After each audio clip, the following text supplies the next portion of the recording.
Hi friends, welcome to unit talk. Friends, ఇప్పుడే నేను గుంటూరు కారం సినిమా అయితే చూశాను. సినిమా గురించి మాట్లాడే ముందు నేనైతే ఒకటి చెప్దాం అనుకుంటున్నాను ఆడియన్స్ కి. నెగిటివ్ కామెంట్స్ ని, నెగిటివ్ రివ్యూస్ ని మీరైతే నమ్మకండి. ఫస్ట్ మీరైతే సినిమా చూడండి థియేటర్స్ లో, అండ్ మీరు కన్ఫర్మ్ చేసుకోండి మీకు ఎలా ఉంది సినిమా అని చెప్పి. మహేష్ బాబు ఫ్యాన్స్ కి అయితే ఈ సినిమా పిచ్చి పిచ్చిగా నచ్చేసిద్ది. ఇంకా సినిమా గురించి వస్తే నాకైతే మహేష్ బాబు గారి యాక్టింగ్ అయితే చాలా బాగా నచ్చింది.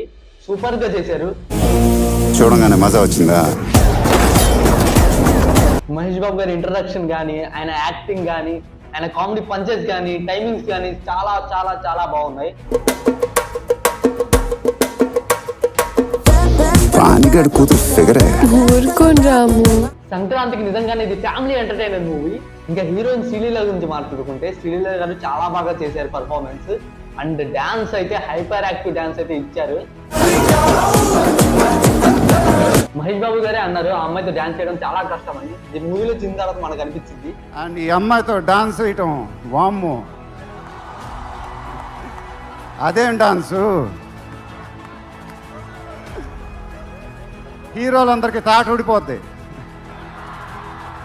And second heroine Meenakshi Chaudhary గురించి మాట్లాడుకుంటే, ఆ అమ్మాయికి అయితే పెద్ద క్యారెక్టర్ ఏం లేదు సినిమాలో, జస్ట్ 2-3 సీన్స్ లో ఉండిద్ది. అక్కడ నీ కొడుకు ఫుల్ గా కొట్టేస్తున్నాడు మావయ్య. అండ్ మహేష్ బాబు ఫాదర్ గా జయరామ్ గారు అండ్ మదర్ క్యారెక్టర్ లో రమ్యకృష్ణ గారు చేశారు. వాళ్ళిద్దరు అయితే డీసెంట్ పర్ఫార్మెన్స్ ఇచ్చారు. నాకు హీరో అండ్ మదర్ బాండింగ్ అయితే చాలా బాగా నచ్చింది. ఆ లాస్ట్ మూవీ ఎండింగ్ లో మదర్ సెంటిమెంట్ బాగా చూపిస్తాడు. అండ్ జగపతి బాబు అయితే ఈ సినిమాలో కామెడీ విలన్ రోల్ చేశారు. వాళ్ళు తప్పు చేశారు. వీడు పెద్ద ఇంజనీరింగ్ చేశాడు. మరి ఆయనకి ఏ రోల్ ఇచ్చినా చాలా బాగా చేస్తారు, అది మనకు తెలిసిందే. అంటే నెగిటివ్ రోల్ చేసిన ప్రకాష్ రాజ్ గారు అయితే కొంచెం వీక్ పర్ఫార్మెన్స్ ఇచ్చినట్టు అనిపించింది నాకైతే ఈ మూవీలో. డైరెక్టర్ త్రివిక్రమ్ గారు చాలా మంచి సినిమాలు తీశారు, దాంట్లో ఒక మెసేజ్ అన్ని తీస్తారు. ఈ సినిమాలో కూడా మనకి ఒక మెసేజ్ క్రియేట్ చేద్దామని చెప్పి తీశారు, కానీ ఎక్కడో స్టోరీ కొంచెం ల్యాగ్ లాగా అనిపించింది. ఆ మధ్యలో నాకు అనిపించింది స్టోరీ లైన్ ఇంకా కొంచెం ఇంప్రూవ్ చేస్తుంటే చాలా బాగుండేదని. చాలా మంది ఈ మూవీని వేరే మూవీస్ కంపేర్ చేస్తున్నారు. మీరైతే కంపేర్ చేయమాకండి, చూడండి ఏ మూవీ స్పెషాలిటీ ఆ మూవీకి ఉండిద్ది కాబట్టి చూసి మీరు ఎంజాయ్ చేయండి. సో ఫ్రెండ్స్, మీకు ఈ సినిమా చూసిన తర్వాత మీకు ఎలా అనిపించిందో ప్లీజ్ కామెంట్ చేయండి.